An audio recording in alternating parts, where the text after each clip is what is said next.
Olá, muito boa noite, seja muito bem-vindo ao Aparecida Debate. Hoje a gente fala sobre um tema urgente, necessário e, acima de tudo, humano: os direitos da pessoa idosa no Brasil. O país está envelhecendo e rápido. Já são mais de 30 milhões de brasileiros com 60 anos ou mais. Mas será que os direitos dessa população estão sendo garantidos na prática? Hoje nós vamos falar sobre dignidade, acesso à justiça, políticas públicas, combate à violência e também sobre cuidado, porque envelhecer com respeito é um direito de todos. Hoje nós recebemos aqui nos estúdios a Vânia Guelfi, que é especialista em cuidado gerontológico, nutricionista, empresária com mais de 26 anos de experiência, dedicada ao bem-estar da pessoa idosa. Seja bem-vinda, viu, Vânia? Muito obrigada pelo convite. A gente recebe também de forma online a doutora Maria Berenice Dias, que é advogada, referência nacional em direito das famílias, desembargadora, aposentada e vice-presidente do Instituto Brasileiro de Direito de Família. Seja muito bem-vinda, viu, doutora? Bom tê-la aqui. Uma delícia de estar aqui com vocês.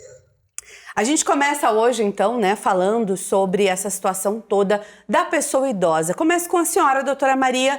Doutora Maria, o Brasil tem uma legislação considerada avançada, como o Estatuto da Pessoa Idosa. Por que ainda nós vemos tantos direitos sendo desrespeitados na prática, no dia a dia? Em primeiro lugar, não são desrespeitados só os direitos das pessoas idosas. No Brasil, se desrespeita os direitos humanos das pessoas em geral. Não é uma grande preocupação do Estado de estabelecer políticas públicas que assegurem esses direitos a todos os segmentos e segmentos mais vulneráveis. E as pessoas idosas estão enquadradas, nessa perspectiva. E quanto bem colocar, essas pessoas idosas, cresce muito o número sem que o Estado faça alguma coisa para atender esses direitos. Porque existe este ranço cultural, de que, cabe à família cuidar dos seus, ou seja, das suas pessoas, das crianças e tal, dos doentes e das pessoas idosas. Mas só que isso sempre recaiu nos ombros de uma mulher.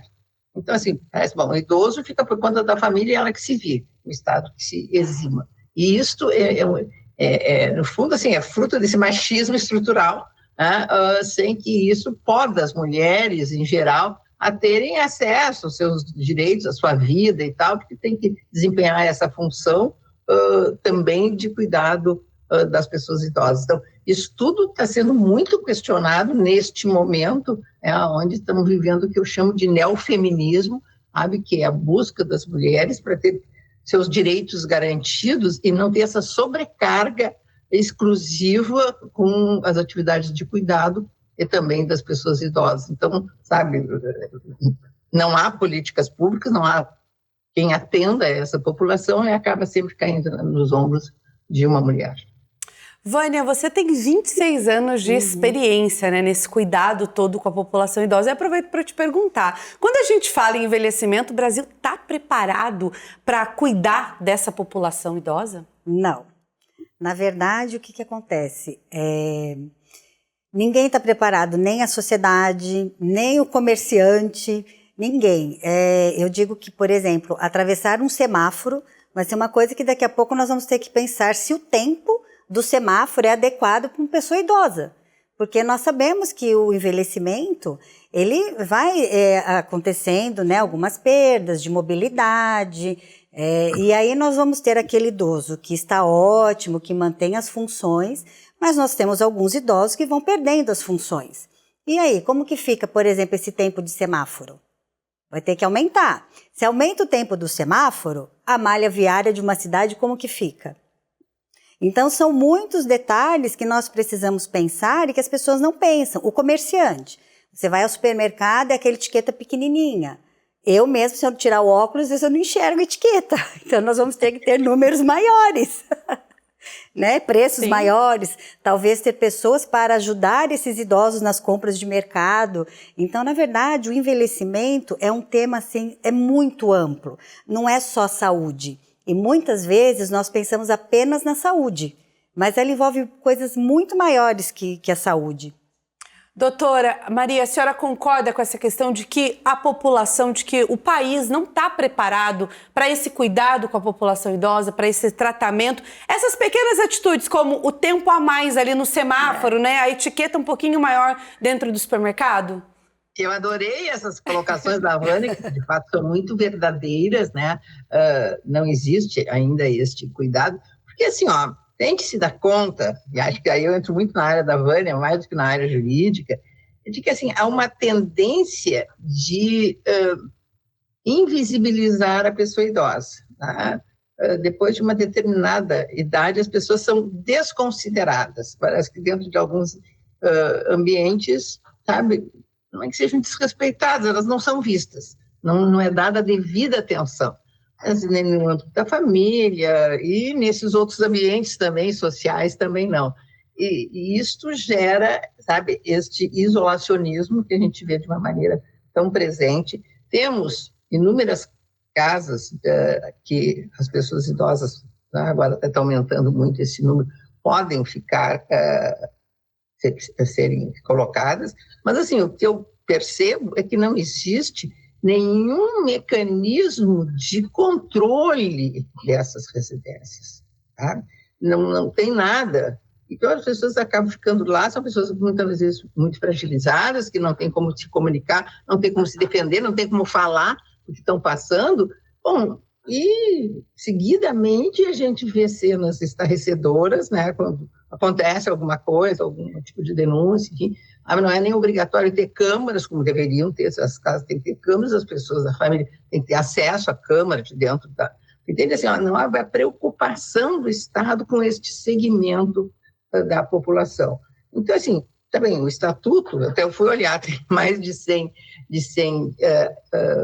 dispositivos, tem alguns direitos garantidos, e nesse aspecto se garante mais esse direito da pessoa idosa até do que direito de criança e adolescente, que são, no fundo, os dois polos da vida, né? Onde as pessoas mais precisam, quando são pequenas e depois quando estão mais envelhecidas.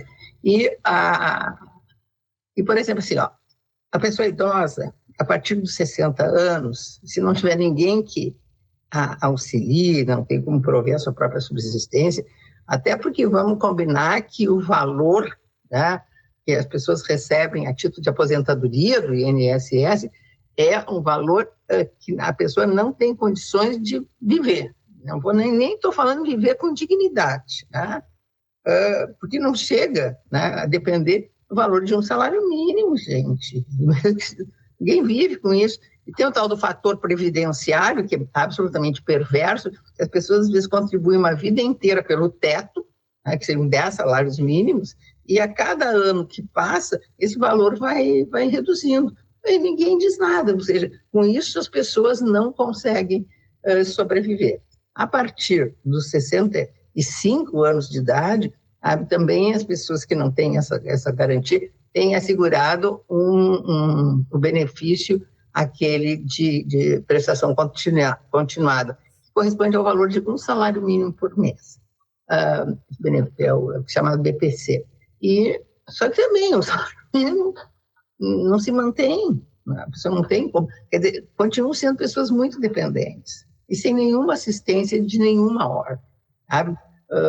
Não temos no nosso país, ou talvez com muitas exceções muito restritas, sabe, locais onde essas pessoas possam viver com dignidade. Também ganham o BPC, mas onde é que vão morar? Sabe? Onde é que as pessoas vão colocar? As casas estão cada vez menores, sabe? Então, a pessoa tem casa, tem 1, 2 filhos e tal, mas assim, cabe ali. Aí quando os pais vão ficando mais velhos, não tem mais como viver sozinhos, onde é que fica? Fica tudo junto na mesma casa, sabe? Isso aí dá uma... Sabe? Mas nada disso parece que interessa ao mundo público. Essa é uma questão privada da família, a família que se vire com as suas pessoas idosas. Isso eu acho muito perverso.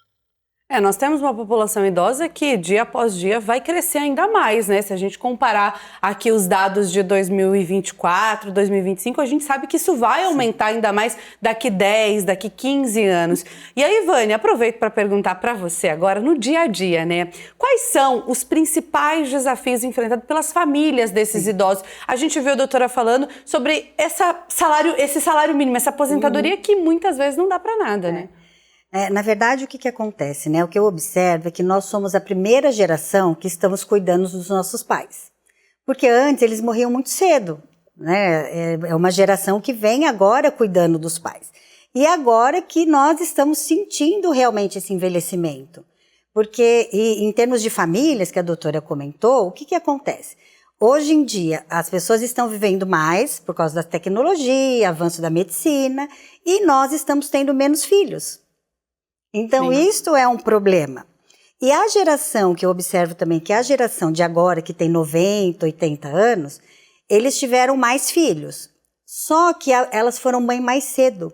Então, o que acontece? É uma mãe de 90 com a filha de 70 cuidando. Então, aquele famoso idoso cuidando de idoso. E aí, como que fica? Aí vamos relatar o que ela falou. Numa mesma casa, sem uma condição financeira adequada, envelhecer é muito caro, não é barato. Então, assim, uma verdade, nós precisamos ser educados para o envelhecimento. E nós não somos, nem financeiramente, nem socialmente. Falo que nós temos que ir fazendo reservas durante a vida. E nós não fazemos, né? Nós não fazemos, assim, reserva social. Então, às vezes, nós temos poucos amigos, principalmente os homens. Quando eles se aposentam, no geral, eles não ficam só naquele mundo. As mulheres não, as mulheres são mais ativas, vão para as igrejas, vão fazer trabalho voluntário. Faz amizade aqui, faz amizade, né? Então, a gente vê um número maior, até nos homens mais em casa, do que as mulheres. Sim. Então, isso a gente percebe. E essa questão da feminização do cuidado é um fato mesmo. Então, a gente observa que as filhas, né, elas tendem a ser mais cuidadoras que os filhos. Eu observo isso ao longo do meu trabalho, mas o que eu também fico pensando é assim, sempre tem um membro da família que cuida. É impressionante. Aquele ditado, uma mãe cuida de 10 e 10 não cuida de uma mãe, é o mais verdadeiro possível, né? E aí eu fico só pensando assim, esse que cuida, ele puxou para ele, é sempre uma questão que eu faço, ou empurraram para ele, né? No sentido, empurraram, foram passando para ele esse cuidado. Cuida você aí, você tem mais jeito, você tem mais tempo, muitas vezes é assim, principalmente, né? As mulheres que não casaram, que nós temos uma faixa de mulheres que não casaram, nessa faixa etária de 80, né? Sempre tem aquela tia, né? Da família. Que aí fica com a responsabilidade de ali, né? De cuidar. Ou uma separada, separou do marido, então não tem mais compromisso. E aí fica com essa responsabilidade. E depois, assim, até isso aí nasce outra questão jurídica, né? Ou seja, quem cuida do cuidador. Sim. Então, de um modo geral, essa pessoa que acaba destinada ou predestinada a assumir o cuidado, muitas vezes, então não trabalha ou para de trabalhar ou e tal, e fica desempenhando essa atividade, no fundo, assim, aliviando todos os outros. Pelo Estatuto da Pessoa Idosa, a obrigação de sustento, de pagar alimentos é de todos, solidário. A única obrigação alimentar solidária é a favor da pessoa idosa. Porque assim, então, essa pessoa cuida, abre mão de tudo na vida para cuidar, isso a gente vê de uma maneira muito recorrente. E o dia que essa pessoa idosa falta, né? E às vezes a pessoa tem alguma aposentadoria, ou tem esse BPC e tal. Então, a pessoa fica até sem isso, né? Bom, e qual é a situação? Se morava na casa da pessoa idosa, aí a pessoa morreu, e essa casa vai ser dividida entre todos os filhos, né, em termos de herança, essa pessoa vai ficar sem um teto. Não existe garantia nenhuma, que eu acho que é algo que a gente tem que chamar muita atenção, que é a responsabilidade decorrente do cuidado, né? Que muitas vezes... Sim, porque muitas vezes aquela pessoa abriu mão, né, da vida, às vezes da profissão ou do trabalho, para poder cuidar daquele idoso. Doutora, aproveito já que a gente está conversando sobre essa questão dos direitos. O idoso, ele ainda precisa provar ali os seus direitos dentro da própria família, muitas vezes, para ser ouvido, para ter aquela atenção, para ter aquele cuidado, para não ser só esquecido, deixado de lado?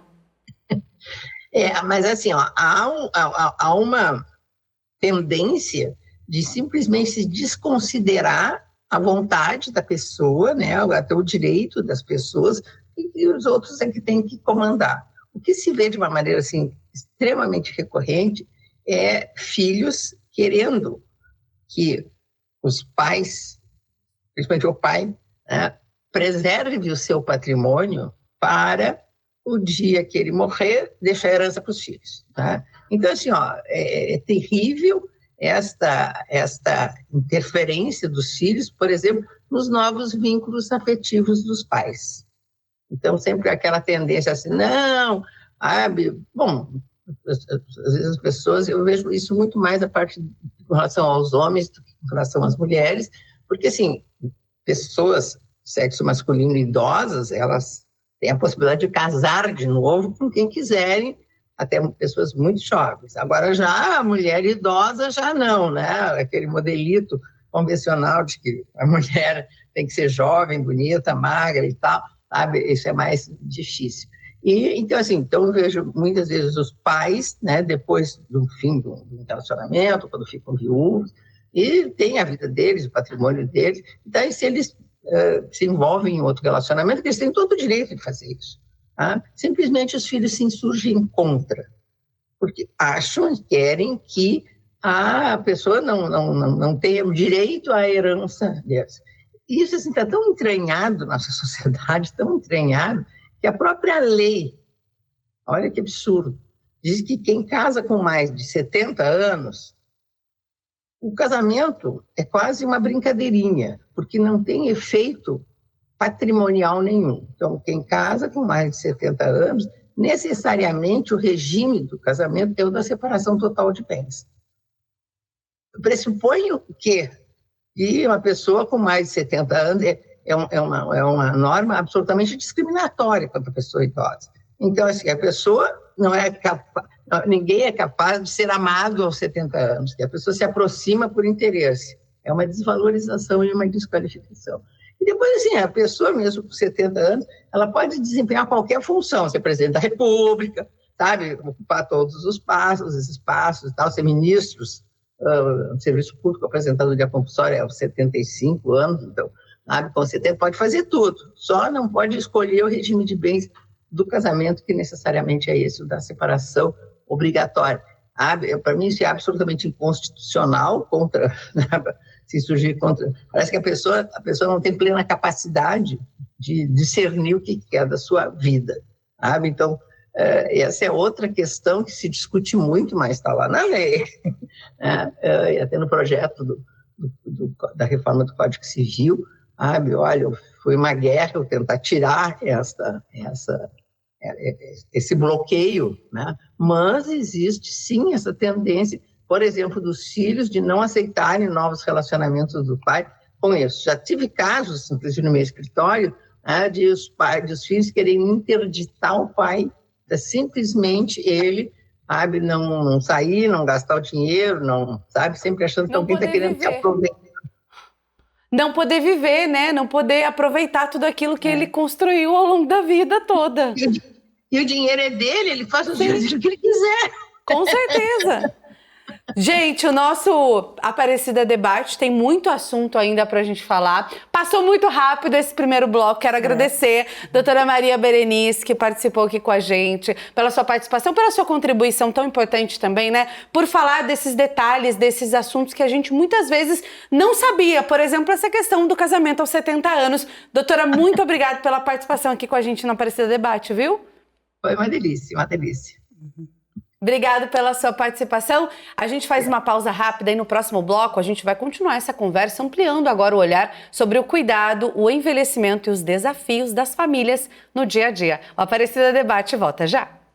Estamos de volta com a Aparecida Debate, hoje falando sobre um tema essencial, os direitos da pessoa idosa no Brasil. Nós seguimos aqui nos estúdios com a Vânia Guelph, que é especialista em cuidado gerontológico, e agora a gente recebe também de forma online o defensor público, o Carlos Henrique Aciron Loureiro, que é coordenador do Núcleo de Direitos da Pessoa Idosa e da Pessoa com Deficiência. Doutor, seja muito bem-vindo aqui ao Aparecida Debate, uma boa noite para o senhor. Boa noite a todos, a todas, aos telespectadores e aos participantes do debate. Fico muito feliz de poder participar e dialogar com todos. Doutor, já aproveito para comentar com o senhor. Na prática, quais são os casos mais comuns que chegam hoje à Defensoria envolvendo a pessoa idosa? Os casos mais comuns que chegam à Defensoria são, infelizmente, casos de abandono afetivo e patrimonial, né? Ou então também de abuso patrimonial, né? Ou seja, ou o idoso ele acaba sendo abandonado pelos filhos, pela família, né? E fica com dificuldades de se sustentar, né? Ou então a família acaba se servindo dos recursos econômicos do idoso de forma a promover abuso em detrimento da sua própria autonomia e vontade de dispor desse patrimônio, né? Além disso, a gente também tem bastantes casos de idosos que, por conta de extrema vulnerabilidade, né, acabam tendo que serem acolhidos em LPI, né? Isso é bastante comum também. Vânia, esses casos, né, que o doutor relatou aqui pra gente, que chegam, né, até a justiça, eles refletem o que você, com cuidado, vê no dia a dia nesses 26 anos? Essa questão patrimonial, sim. Infelizmente, é muito comum acontecer isso.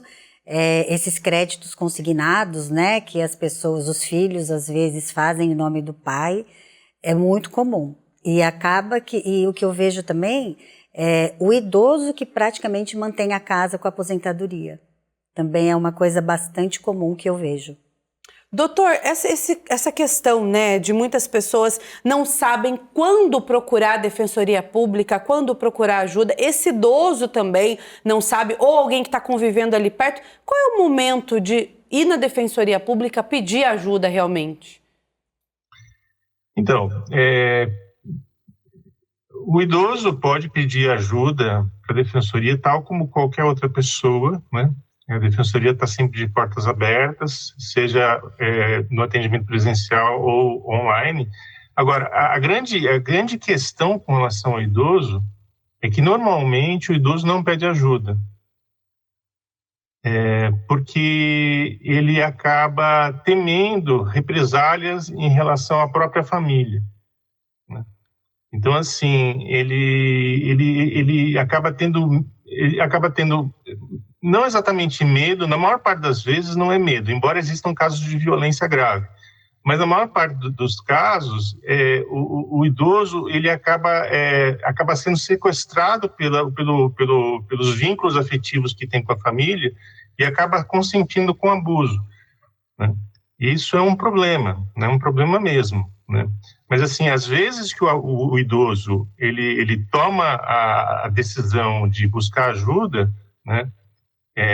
Aí a gente pode definitivamente auxiliá-lo, seja tentando obter auxílio material através de uma ação de alimentos em relação aos demais filhos, né? Seja impedindo o abuso patrimonial, eventualmente até comunicando como notícia crime, porque o abuso patrimonial é crime, né, também. Doutor, na sua visão, né, trabalhando como defensor público, falta políticas públicas, campanhas de orientação para essa violência contra o idoso, seja ela física, psicológica, patrimonial? Não. Não falta política pública. Na realidade, falta a concretização da política pública existente, né? Hoje em dia, em particular,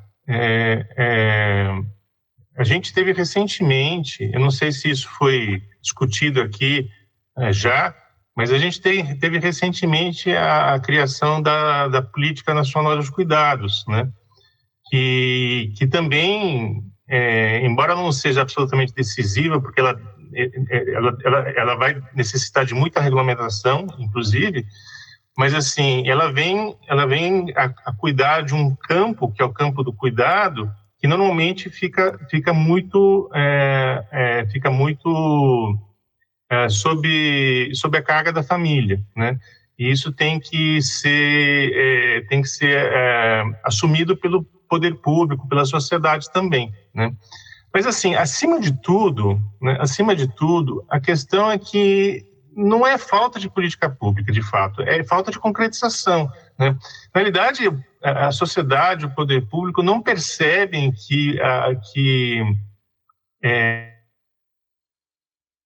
A gente teve um probleminha com a conexão do doutor, ele estava falando sobre essa questão, né, de que não faltam cuidados e também políticas públicas por parte do governo, por parte do Estado também.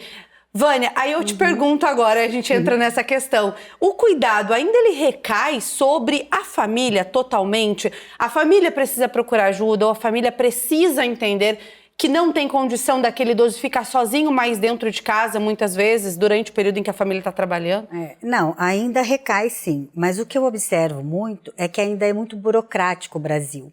Então, por exemplo, para uma família, existe um programa que chama Alto Custo, que é um programa do Estado, eu não sei se é federal ou Estado, que ele fornece medicações de alto custo, são medicações caras. Então, por exemplo, é muito burocrático. Então, muitas famílias, elas deixam de buscar esse alto custo exatamente pela burocracia. Por quê? Tem que ser um papel, tem que ter o exame, tem que ter assinatura. Às vezes, assim, um erro preenchido já não aceita o papel, tem que voltar na rede pública, assinar. Então, eu percebo que na prática do dia a dia, nessas questões básicas, né? Então, por exemplo, solicitar uma dieta enteral, que às vezes o idoso precisa, sim, também às vezes é muito burocrático. É lógico que isso eu não sei se é de prefeitura para prefeitura, mas eu observo isso que, no geral, as famílias elas têm bastante dificuldade. A gente restabeleceu o contato com o doutor Carlos aqui. Doutor, a gente estava falando sobre essa questão, né, da falta de políticas públicas. Não falta, mas às vezes a execução, porque sim, há todo esse estatuto do idoso, esse cuidado para o idoso, mas às vezes as ações, né, dependendo da região, do estado, do município. A política de idoso, né, como é uma política de cuidado, ela é uma política cara. Para ser bem feita, ela é uma política cara. Então, assim, a execução dela acaba sendo deixada de lado, entendeu? Mesmo, até porque, infelizmente, muito infelizmente mesmo, o idoso é desvalorizado, porque se considera o idoso como improdutivo, como inútil, né? Então, assim, não se investe no idoso, não se investe na saúde do idoso, na educação do idoso, na moradia do idoso. Então, assim, infelizmente, é um problema cada vez maior, né? E vai se tornar cada vez mais crítico à medida que a população envelhece. E a gente está em um franco desenvolvimento do envelhecimento da população brasileira, inclusive. Então, a gente vai ter cada vez mais idosos, né, nas famílias, né? E cada vez menos filhos jovens, inclusive, né? Então, assim, a população idosa vai crescer muito nos próximos 20, 30 anos, né? E a gente não está preparado para acolher essa população idosa. Não está preparado, embora existam políticas. Por quê? Porque, em boa parte, essas políticas são caras, né? A doutora acabou de falar dos medicamentos de alto custo. Esses medicamentos de alto custo, o procedimento de aquisição deles, né, ele realmente é burocrático. Não é só para os idosos, outras pessoas também que têm doenças crônicas, doenças raras, têm dificuldades de acessar os medicamentos de alto custo. Mas para os idosos é um pouco mais cruel, porque eles têm que dar conta de ultrapassar esses trâmites burocráticos complicados, às vezes sem ter instrução para isso, entendeu? Então, assim, é muito complicado mesmo. Às vezes o idoso não tem nem quem ajudar, né, doutora? Na verdade, o que acontece? Às vezes é um pai de 90 que a filha de 70 que está indo atrás desse alto custo. Então, assim, mais uma vez, é o idoso cuidando de idoso. Então, toda aquela burocracia, né, de você... E fora que, mais às vezes, esse idoso de 90 já está acamado, essa filha cuida. Como que ela vai sair para deixar o pai para ir buscar o remédio de alto custo ou dar a entrada? Então, a gente percebe que, infelizmente, alguns casos, eles acabam... Não conseguindo esperar todo esse trâmite, essa nem burocracia, vão mais atrás, né? infelizmente. Alguns casos, né? Doutor, falando ainda, né, desse cuidado, aí eu aproveito para te perguntar, quando deixa, né, o cuidado passa ali a ser uma negligência, precisa ser investigado, ou então uma violência? Existe uma linha, né, desse cuidado todo com esse idoso, dessa ação da família, mas a gente precisa ficar bem atento que quando muda isso para negligência e para violência contra o idoso? Essa é uma pergunta difícil, né? Porque, assim, em boa parte, isso depende do próprio idoso, né? Porque, assim, eu já comentei brevemente a respeito disso, porque, assim, a partir de quando aquilo deixa de ser uma disponibilidade, né? Seja afetiva, seja patrimonial do idoso, e passa a ser abuso. Depende muito da vontade do próprio idoso, né? Se o idoso se sente à vontade, se sente confiante o suficiente para investir emocionalmente naquela pessoa que pode ser da família ou não, né? E se eventualmente o idoso, digamos assim,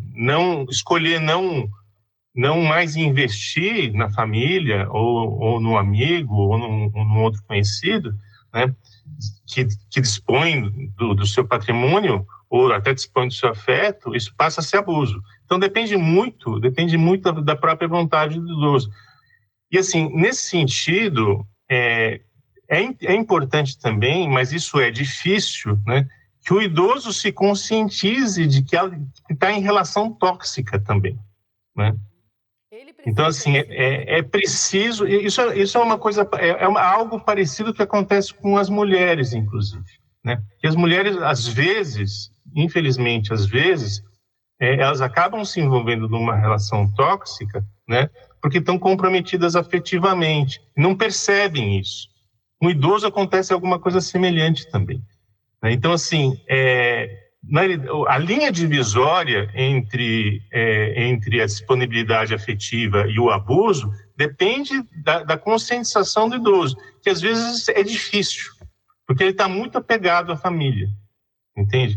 Mas, assim, à medida que ele se conscientiza que está numa relação tóxica, que ele está sendo abusado, aí ele pode pedir ajuda, né? Vânia, nessa questão, né, de pedir ajuda, quais são os sinais mais comuns de que o idoso está numa situação de vulnerabilidade, realmente precisando de uma intervenção, seja ela com a defensoria, seja ela com algum cuidador ou até com a própria justiça, né? É assim, uma coisa que na prática a gente observa bastante são assim as pessoas que vão visitar os idosos. Então a pastoral do idoso, às vezes vem deles, às vezes aquele programa, né, em algumas cidades tem aquele agente da saúde que vai visitar esse idoso e começa a perceber, né, ao longo das visitas que tem alguma coisa diferente. Então aquele idoso que, por exemplo, emagreceu muito, aquele idoso que você chega a estar num ambiente, né, que não está adequado para ele. Então, é como o doutor falou mesmo, realmente é uma linha muito tênue, por isso que é importante nós não isolarmos o idoso. Então, assim, né, eu sempre dou uma dica assim, aquele vizinho que tem um vizinho idoso, fica de olho se ele recebe visita, se ele recebe família, aquela coisa, não às vezes a gente fala assim, eu não quero me intrometer, mas às vezes a gente precisa, né, porque essa pessoa não tem essa capacidade nem de saber que está vulnerável. Então, isso é muito comum. Então, é muito importante que a comunidade abrace esse idoso. Então, a igreja, através das pastorais, a pastoral da saúde, a pastoral do idoso, nós fazemos um trabalho, eu faço parte da pastoral do idoso, então nós fazemos um trabalho realmente diferente. Porque você vai, você conversa, você começa a observar um mês atrás, um mês agora, como tá. Não que nós vamos fazer nada, nenhuma... né? Mas a gente começa a ter outro olhar. Entender ali toda a situação, a dinâmica da casa, a dinâmica da família, quem é esse idoso, quem é essa família, né? Porque existem os arranjos familiares, né? Então, cada família se arranja de uma forma, mas a gente tem que pensar que é uma pessoa que está frágil, vamos dizer assim. Sim. Doutor, como funciona na prática uma denúncia de violação de direitos? É simples? É acessível? Como que é? Para explicar para o pessoal que está em casa acompanhando hoje o Aparecida Debate. Então, teoricamente é simples, né? Porque, assim, a via mais fácil, né, de encaminhar uma suspeita, né? Normalmente é isso, né? Uma suspeita, normalmente a partir da comunidade, né? O vizinho, o amigo, etc. e tal, suspeita de um abuso, de uma violência, de uma negligência, né? Normalmente, a via mais simples, né, mais acessível, são os CRAS-CREAS, né? São os equipamentos da rede de assistência socioassistencial, né? Que normalmente funcionam 24 horas, inclusive, né? E estão em todos os municípios, né? Além disso, né, as pessoas também podem contar com os órgãos do sistema de justiça, os órgãos protetivos do sistema de justiça, Defensoria, Ministério Público, né? E em casos muito graves, de uma suspeita efetivamente comprovada, podem também se encaminhar para as delegacias de polícia, né? Especialmente até se houver na cidade uma delegacia do idoso, né? Mas, assim, o caminho mais simples é fazer a denúncia nos CRAS-CREAS, né? E os assistentes sociais, eles fazem uma visita domiciliar para verificar a situação de vulnerabilidade, né? E, eventualmente, inclusive, articular com a família medidas de proteção, né? Doutora, eu falei que o tempo passava muito rápido e realmente passou, viu? Doutor, quero agradecer muito a senhora aqui hoje pela participação, pelos esclarecimentos e também pelo trabalho, né, fundamental que a Defensoria Pública realiza. Foi um prazer recebê-la aqui no nosso Aparecida Debate. Prazer foi meu. Obrigado a todos e todas. E a gente faz uma pausa, no próximo bloco a gente amplia o nosso debate, a gente vai falar sobre o futuro, o envelhecimento da população e os caminhos para garantir mais qualidade de vida. O Aparecida Debate volta já. Estamos de volta com o Aparecida Debate, hoje falando sobre os direitos da pessoa idosa no Brasil. A gente amplia esse olhar pensando principalmente, né, no futuro a partir de agora. Seguimos aqui nos estúdios com a Vânia Guelph, que é especialista em cuidado gerontológico, e nós recebemos também de forma online o médico que é gerontológico, Alexandre Kalash, que é referência internacional, ex-diretor do Programa de Envelhecimento e Saúde da Organização Mundial da Saúde e um dos principais defensores do conceito de envelhecimento ativo. Doutor, seja bem-vindo, obrigado pela disponibilidade em estar aqui com a gente nesse debate hoje. Sempre um prazer imenso falar com vocês da Rede Aparecida. Doutor, aproveito para perguntar para o senhor, né? O Brasil está preparado para envelhecer? Não está preparado por uma série de razões. Em primeiro lugar, pela velocidade com que este envelhecimento se dá. Nós hoje temos em torno de 33 milhões, 34 de pessoas acima de 60 anos, e daqui a 25 anos, em 2050, é um estalar de dedos, nós vamos ter 68 milhões, equivalente a 31% da população. E se nós olharmos para o que aconteceu ao longo da história recente, porque até 1900 a expectativa de vida mais alta do mundo era da Alemanha, com 46 anos. Veja só, hoje não há nenhum país no mundo que tenha uma expectativa de vida tão baixa quanto era a mais alta de um pouco mais de um século atrás. Não existe nenhum país, por mais pobre que seja. Então, nós estamos vivendo a revolução da longevidade. E no Brasil, ela é particularmente rápida, não só porque nós temos cada vez mais pessoas idosas no topo da pirâmide, mas porque na base da pirâmide nós estamos cada vez com menos bebês, que geram menos crianças, adolescentes, adultos jovens. Pelo menos desde o ano 2000, só o grupo acima de 60 anos no Brasil continua a crescer. Ou seja, os casais, não estão tendo 2 filhos, em média, para poder fazer uma reposição. E nós somos, por isso, muito preciosos. Nós, idosos, somos recursos para a sociedade, para a família, para a economia, desde que a gente vença o grande inimigo, que é o idadismo, o preconceito contra as pessoas idosas. Sim, o etarismo também, né? Muito se fala sobre, a gente falou sobre essa questão do cuidado e tudo mais. Isso não pode acontecer, né, doutor? Não existe etarismo, existe idadismo. Esse termo ele foi cunhado remetendo a sexo, sexismo, raça, racismo, incapacidade, incapacitismo. Só no Brasil, gente, é que aconteceu essa jabuticaba. De repente a gente quer disfarçar, não chamar de idadismo, a raiz é idade. Então vem com essa história de etarismo que confunde todo mundo, parece que é preconceito contra o otário. Não, eu insisto, é idadismo e a gente tem que falar de uma forma mais simples, para poder comunicar as nossas ideias. E a minha vizinha, de 87 anos, que me encontrou no elevador, me perguntou, só que entende muito de envelhecimento, me perguntaram outro dia se eu já sofri de algum exemplo, algum caso de etarismo. Eu falei assim, otarismo, já me tentaram passar por otária, mas etarismo não sei o que é. Perfeita explicação. O envelhecimento da população deve ser visto como um desafio ou como uma conquista da sociedade, Vânia? Eu acredito que é uma conquista da sociedade, né? Eu acho que, como o doutor falou, explicou que morria-se muito cedo. Agora, o que a gente vê muito, como ele falou, é essa economia prateada, né? Que assim, como nós temos mais idosos, então, assim, nós temos que pensar em locais adequados para esses idosos frequentarem, aqueles que têm um pouco de dificuldade de mobilidade, aqueles que não.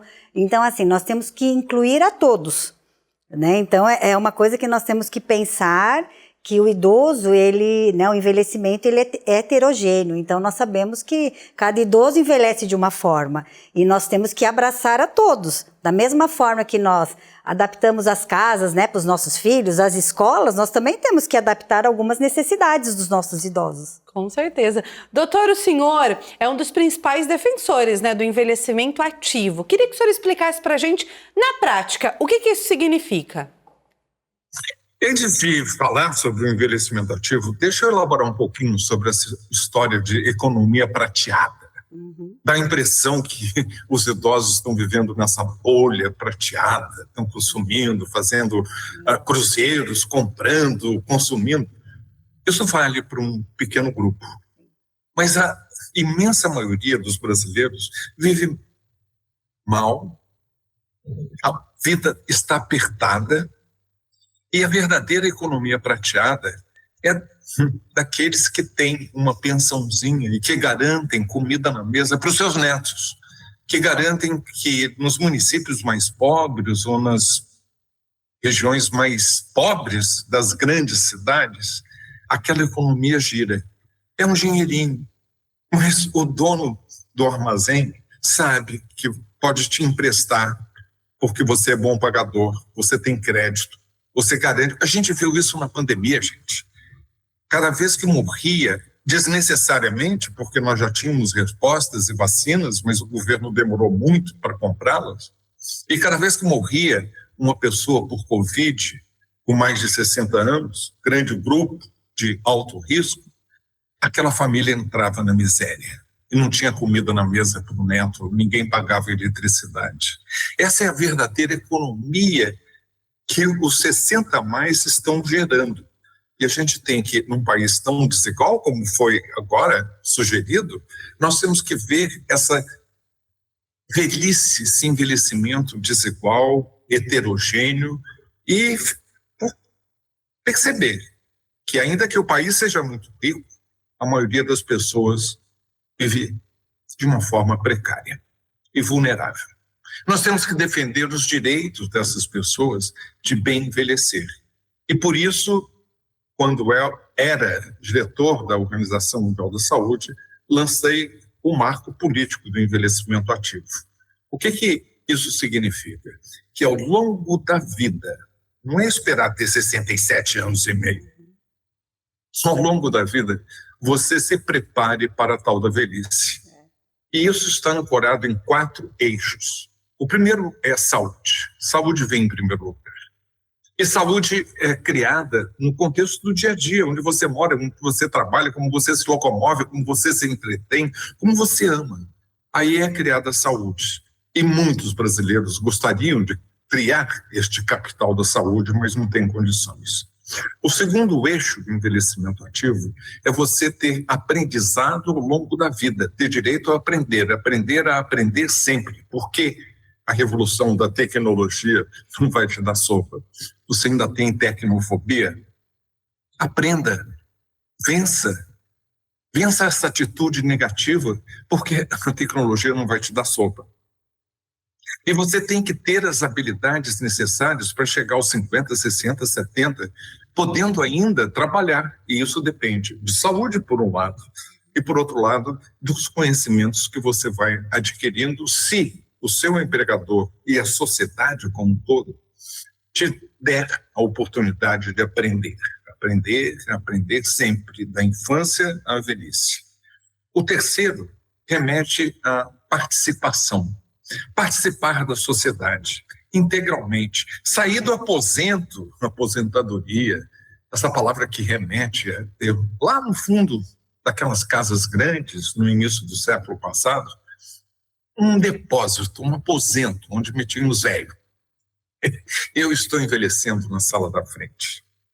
E eu estou, com a minha voz, por estudar gerontologia há 51 anos, defendendo o direito, não meu, mas daqueles que não têm o mesmo poder de fala, e também defendendo o direito dos que são mais jovens e que almejam envelhecer onde os seus direitos sejam respeitados. Isso te dá um capital social. Com saúde, com conhecimento e com capital social, você entra no quarto eixo do envelhecimento ativo. Proteção.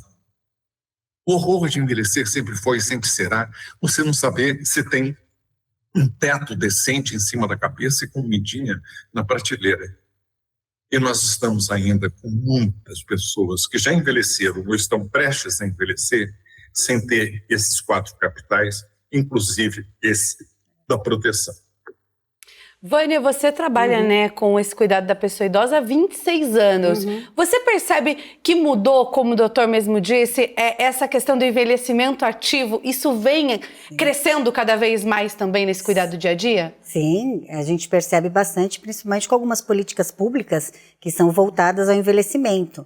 Eu imagino que em cidades menores, eu moro aqui no Vale do Paraíba, e em São José dos Campos tem as casas dos idosos, que são casas que estão adaptadas, eles fazem atividades físicas, eles jogam, eles passeiam, eles fazem várias atividades lá. Então isso é muito bom, mantê-los ativos, né? Mantê-los socialmente também, isso é uma coisa que é muito importante, como o doutor falou, é mantê-los ativos, mantê-lo em sociedade, e isso muda bastante a vida do idoso.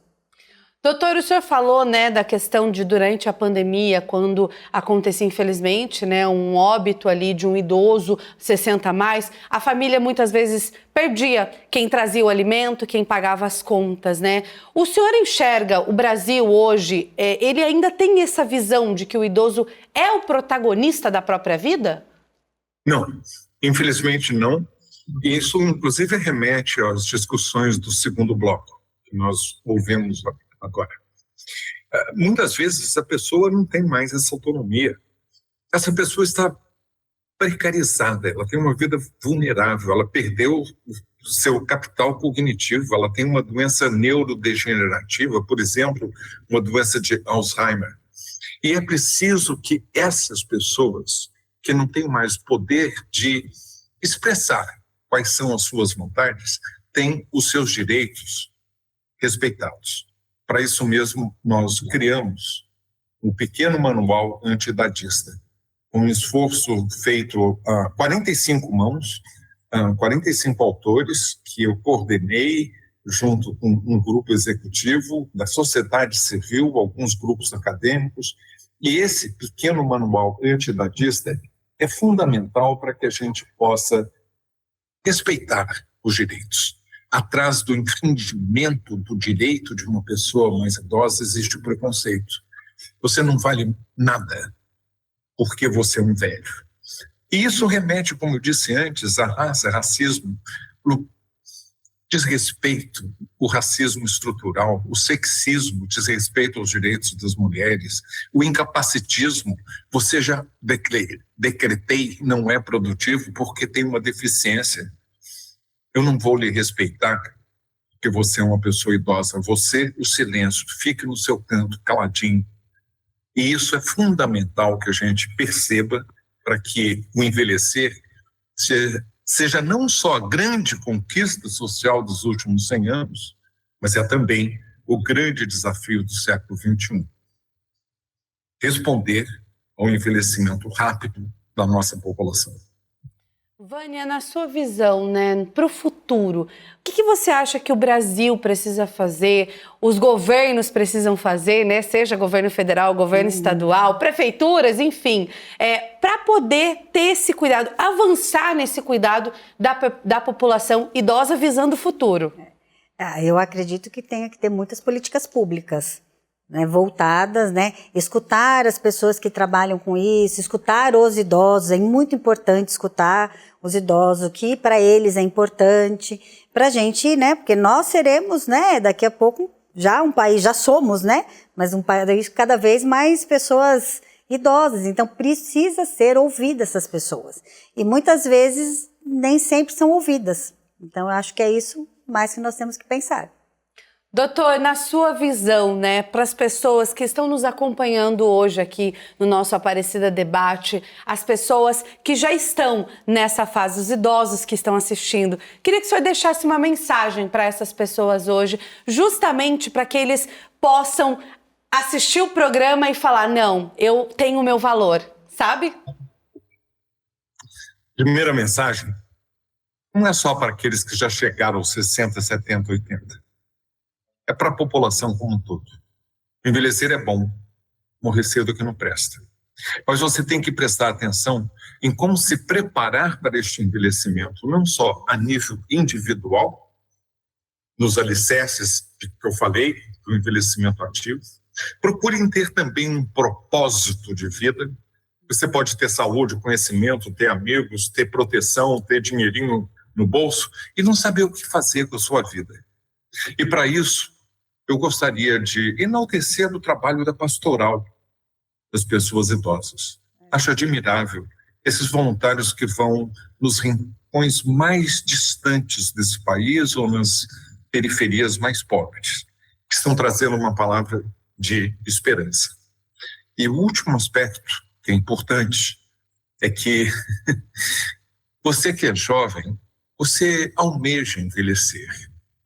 Você quer envelhecer, mas a qualidade da sua vida, ao ter envelhecido, vai depender daquilo que você plantou hoje, alicerçado por políticas públicas a nível municipal, estadual e nacional, e eu sinto, mas ainda estamos longe de tê-las aplicadas, apesar de ter uma lei, o Estatuto do Idoso, que seria um mecanismo de colocá-las. Foi por isso mesmo que eu lancei recentemente, pela editora Vestígio, um livro simples, A Revolução da Longevidade. Vivemos mais do que nunca, mas estamos preparados para isso? E simbolizando aqui, por um amigo que, na verdade, nem pintor ele é um intelectual fantástico, mas é uma pessoa negra, é uma pessoa jovem, e que precisava de mentoria. E eu pude fazer este papel. Ele, então, pintou este quadro, um elefante jovem, agradecendo ao elefante mais velho aquilo que eu possa ter feito por ele. Longevidade rima com intergeracionalidade e, sobretudo, com solidariedade. Doutor, muito obrigado por ter participado com a gente hoje do nosso Aparecida Debate. Foi um prazer recebê-lo aqui, viu? Prazer foi todo meu. Vânia, muito obrigado por ter participado com a gente hoje do nosso Aparecida Debate, desse programa que vai ao ar. Foi um prazer recebê-la aqui com a gente. Muito obrigada. Foi também um prazer dividir, né? Ouvir, aprender, né? Quanta coisa nós aprendemos aqui nesse período aqui tão curto que ficamos aqui. Obrigada, viu? Obrigada a você de casa também pela sua audiência de hoje. Envelhecer é uma conquista, mas envelhecer com dignidade, respeito e qualidade de vida é um direito. E garantir esse direito é uma responsabilidade de todos nós, da família, da sociedade, do Estado. Que esse debate sirva como uma reflexão, mas também como um convite à sua ação. Você que perdeu esse programa pode assistir ele completinho no nosso YouTube da TV Aparecida e aproveita também para seguir as nossas redes sociais, @jornalismo TV Aparecida. Lá você fica por dentro dos bastidores do nosso jornalismo e pode sugerir assuntos para a gente debater aqui na próxima. Uma ótima noite para você. Até a próxima. Tchau, tchau.